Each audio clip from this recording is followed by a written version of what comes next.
हिमालय से लेकर कन्याकुमारी तक हर कण में संस्कृति की गूंज सुनाई देती है, जहाँ नदियाँ केवल जल धाराएं नहीं बल्कि जीवन की धारा है, जहाँ मंदिरों के शिखर आस्था का संदेश देते हैं और हर परंपरा में इतिहास सांस लेता है। बिहार एक ऐसी धरती जिसने बुद्ध को ज्ञान दिया, जहां अशोक ने शांति का संदेश फैलाया और जहां हर मंदिर, हर स्तंभ, हर पत्थर हमारी धरोहर की कहानी कहता है। इसी बिहार की गोद में छुपा है एक गवाह, इतिहास की परतों के नीचे सोया एक धरोहर, धर्मारण्य मंदिर। एक मंदिर जो हमारी परंपरा, हमारे विश्वास और हमारे अतीत का प्रतीक है। इसी अनमोल धरोहर की खोज में हमने कदम रखा बोध गया की पवित्र भूमि पर। यहाँ की हर ईंट, हर मूर्ति और हर कहानी हमें अतीत से जोड़ती है। तो आइए टीम जनसंवाद टीवी के साथ इस यात्रा पर चलें, जहां आपको दिखाया जाएगा न केवल एक मंदिर की महिमा बल्कि एक सभ्यता की अनकही गाथा।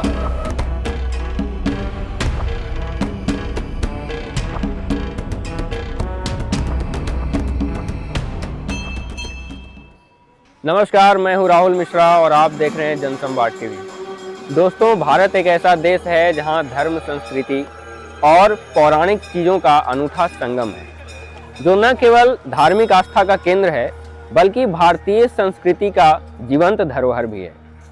और इन्हीं जीवंत धरोहरों में से एक, महान स्थलों में से एक, आज हम पहुंचे हुए हैं धर्मारण वैदिक क्षेत्र में, जो बोधगया से लगभग 3-4 किलोमीटर की दूरी पर स्थित है। और ये एक ऐसा क्षेत्र है जो लाखों लोगों के लिए धार्मिक आस्था का केंद्र है, जहाँ पर लोग आकर के अपने पितरियों के लिए श्राद्ध कर्म करते हैं, पिंडदान करते हैं और अपने पूर्वजों के लिए श्रद्धा और सम्मान व्यक्त करते हैं। साथियों, आइए आज हम चलते हैं धर्मारण वैदिक क्षेत्र के अंदर, जहां हम धर्मारण के पौराणिक और ऐतिहासिक पहलुओं से रूबरू होंगे।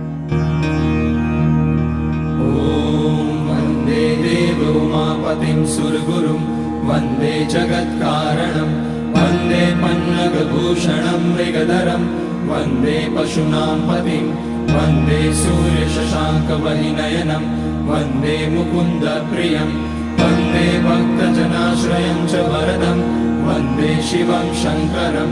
ओम। दोस्तों, धार्मिक मान्यताओं और हिंदू धर्म ग्रंथों में इस बात का उल्लेख मिलता है कि धर्मारण वैदिक क्षेत्र में भगवान श्री कृष्ण और 5 पांडव आए थे। दरअसल महाभारत जैसी भयावह युद्ध के बाद जब 5 पांडवों को उस युद्ध का दुख हुआ था, तब उन्होंने उस युद्ध में मारे गए योद्धाओं के लिए, उनकी मोक्ष कामना के लिए और उनकी आत्मा की शांति के लिए यहाँ पर आ करके यज्ञ आदि अनुष्ठान किया गया था। और भगवान श्री कृष्ण की अनुशंसा के बाद धर्मराज युधिष्ठिर और उनके भ्राता यहाँ पर आकर के यज्ञ अनुष्ठान किए थे। आप मेरे पीछे वो कुंड देख सकते हैं, ये वो वही कुंड है जहाँ पर धर्मराज युधिष्ठिर और उनके चारों भ्राता यज्ञ किए थे, आहुतियाँ दी थी। मैं आपको अभी लेकर के चलता हूँ, इस कुंड को मैं दिखाता हूँ। ये कुंड केवल एक कुंड नहीं है बल्कि हमारी धार्मिक आस्था का प्रतीक है। और ये कुंड जो है काफी बड़े क्षेत्र में फैला हुआ है और ऐसी मान्यता है, धार्मिक मान्यताओं के आधार पर यह कहा जाता है कि इस कुंड में धर्मराज युधिष्ठिर और उनके चारों भ्राताओं ने लाखों आहुतियां दी थी। और ये कुंड जो है हमारी सांस्कृतिक एवं धार्मिक आस्था का महान प्रतीक है, जो आज भी हमारी सांस्कृतिक विरासत के ऊपर गर्व करना हमें सिखाता है।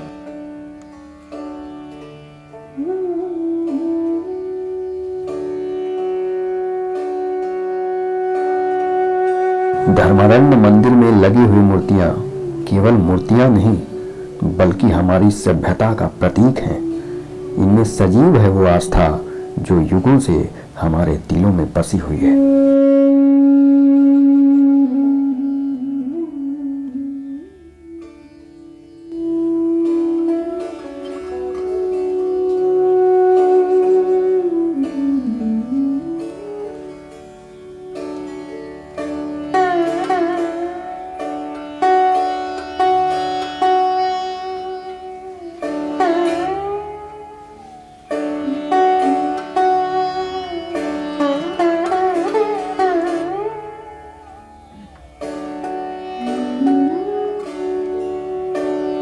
दोस्तों अभी हमारे साथ धर्मारण वैदिक क्षेत्र के पुरोहित पंडित जी धर्मराज पांडे जी हैं।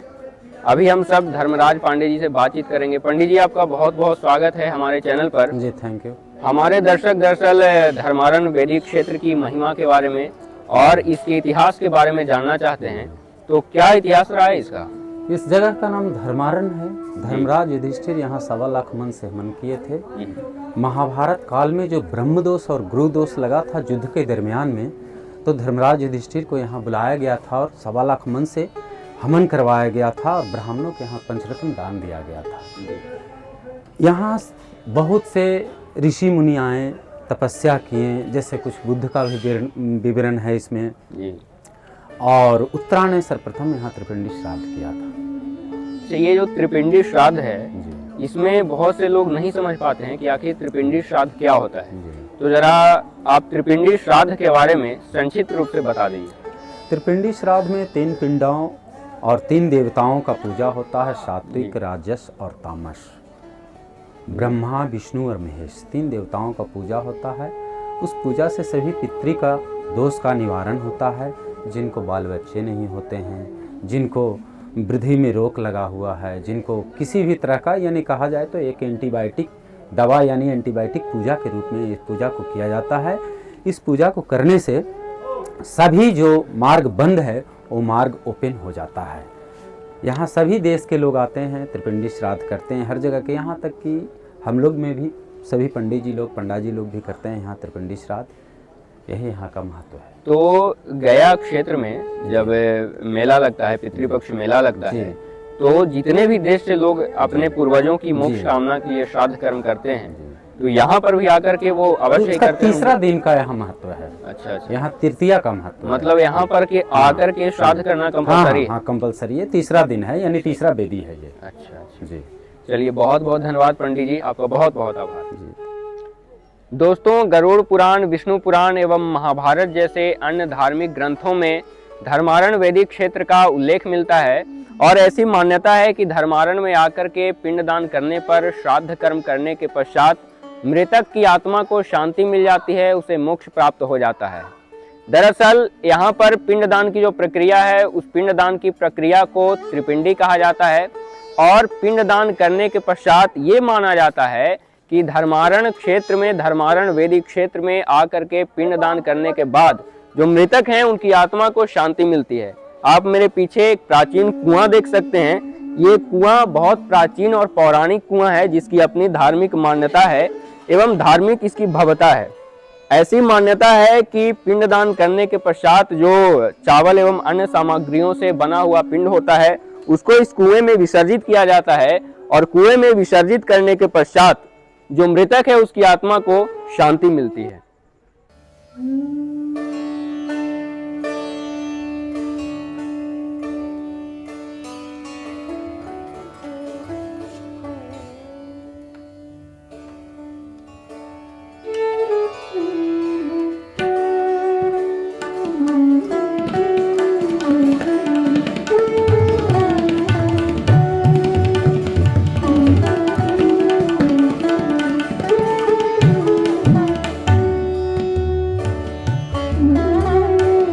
दोस्तों गया जी में पिंडदान को लेकर के गरुड़ पुराण में कहा गया है कि गयायाम पिंडदानेन यत् फलम लभते नरः न तत् फलम अवाप्नोति सर्व तीर्थेषु भारत। अर्थात गया जी में पिंडदान करने से जो फल प्राप्त होता है वो भारत के किसी भी तीर्थ से प्राप्त नहीं हो सकता। ऐसा जिक्र और ऐसा उल्लेख गरुड़ पुराण में किया गया है। ये कुआं वही कुआं है जहाँ पर पिंडदान के पश्चात जो सामग्री होती है, जो पिंड होता है, उसको विसर्जित किया जाता है और मृतक की आत्मा की शांति एवं मोक्ष प्राप्ति की कामना की जाती है। धर्मारण्य मंदिर का शिखर जैसे आकाश से बातें करता हुआ धरती और स्वर्ग के बीच का पुल, यह शिखर हमारी परंपरा का गौरव है और हमारी आस्था का प्रतीक। ऐसी मान्यता है कि यहाँ पर महात्मा बुद्ध भी कुछ दिन के लिए आए थे और इसी के कारण देश विदेश से आए हुए लाखों बौद्ध भिक्षुक यहाँ पे आते हैं और महात्मा बुद्ध के प्रति अपनी श्रद्धा व्यक्त करते हैं। इसके अलावे आप यहाँ पे देख सकते हैं कि महात्मा बुद्ध की एक प्रतिमा स्थापित है, एक मूर्ति लगी हुई है और इस मूर्ति का जो स्वरूप है मैं अभी आपको दिखाता हूँ। ये जो मूर्ति महात्मा बुद्ध की यहाँ पे लगी हुई है बिल्कुल कंकाल है, और ये दरअसल उस समय की तस्वीर है, उस समय की स्थिति का वर्णन है जब महात्मा बुद्ध तप कर रहे थे, ज्ञान प्राप्ति के लिए लगातार वो संघर्ष कर रहे थे, और उनका पूरा शरीर जो है जर्जर हो चुका था। आप उस प्रतिमा में देख सकते हैं कि एक एक महात्मा बुद्ध की हड्डी दिख रही है। तो महात्मा बुद्ध के प्रति भी श्रद्धा और सम्मान व्यक्त करने का यह जगह बहुत ही अनूठा और अनुपम है। दोस्तों अभी हमारे साथ एक आंटी हैं। आंटी क्या नाम है आपका? मेरा नाम है मीनू गुरु। कहाँ से हैं आप? मैं उत्तराखंड से हूँ। अच्छा, तो आप यहाँ पे घूमने आई, कैसा लगा आपको यहाँ पे? मुझे यहाँ पे बहुत अच्छा लगा घूम के, और यहाँ हम तीर्थ स्थान के लिए आ रखे, यहाँ पे तीर्थ के लिए आ रखे। हम 14 दिन का तीर्थ है हमारा यहाँ पे। अच्छा। और यहाँ पे हमें घूम के बहुत अच्छा लगा। हम जगह जगह मंदिर गए अभी, और यहाँ के वातावरण, यहाँ का जो लोग है वहाँ पे बहुत अच्छा है। यहाँ पे हमें और घूमना है। कहाँ कहाँ घूमी अब तक आप यहाँ? अभी हम यहाँ गया बुद्ध गए, और अब हम गया जी जाएंगे। अच्छा। कल इलाहाबाद जाएंगे। अच्छा अच्छा, बस। चलिए बहुत बहुत धन्यवाद। थैंक यू आपका। गया की भूमि, जहाँ मिट्टी में है तप और हवाओं में है साधना का स्वर। यह मंदिर नहीं, एक सेतु है जो जोड़ता है अतीत से भविष्य का सफर। यहाँ की हर रीत, हर परंपरा मानो ब्रह्मांड की अनकही धुन हो। धर्मारण्य का आंगन जैसे आस्था का अनमोल कहना हो। सितारों के नीच खड़ा यह धरोहर युगों युगों तक गाएगा सभ्यता का जयगान। यह सिर्फ एक मंदिर नहीं, यह है मानवता की अनवरत पहचान। और अब इस इतिहास, इस धरोहर से विदा लेते हैं, लेकिन याद रखिए, धर्मारण्य सिर्फ एक यात्रा नहीं, यह है हमारी आत्मा की पुकार, युगों से युगों तक हमारी आस्था का अमर उपहार। धरोहर का यह दस्तावेज कभी समाप्त नहीं होता, यह चलता रहेगा हमारे दिलों और विश्वास में। अब दीजिए टीम जनसंवाद टीवी को इजाजत। धन्यवाद। दोस्तों, आज जनसंवाद टीवी की टीम ने आपको धर्मारण्य वैदिक क्षेत्र के महत्वपूर्ण धार्मिक पहलुओं से रूबरू करवाया है। विभिन्न धार्मिक ग्रंथों जैसे विष्णु पुराण, गरुड़ पुराण और महाभारत जैसे धार्मिक ग्रंथों में धर्मारण्य वैदिक क्षेत्र का उल्लेख इस बात का परिचय है कि ये जगह, ये स्थान भारतीय धार्मिक सांस्कृतिक धरोहर के लिए कितना महत्वपूर्ण है। ये जगह केवल एक जगह नहीं है, अपितु हमारे पूर्वजों के लिए, हमारे पितरियों के लिए यह श्रद्धा, विश्वास और आस्था व्यक्त करने का अवसर देता है। यह भूमि अत्यंत पवित्र भूमि है, पावन भूमि है, जहां पर से देश विदेश से आए हुए लाखों श्रद्धालु अपने पूर्वजों के प्रति, अपने पितरियों के प्रति सम्मान व्यक्त करते हैं, श्रद्धा व्यक्त करते हैं। प्रिय बंधुओं, हम आपसे मिलते हैं पुनः बहुत अच्छी सी वीडियो के साथ, किसी अच्छी सी जानकारी के साथ, पौराणिक धरोहर के वीडियो के साथ। तब तक के लिए हमारी टीम को आप दीजिए इजाज़त। मिलते हैं बहुत जल्द टीम जनसंवाद टीवी।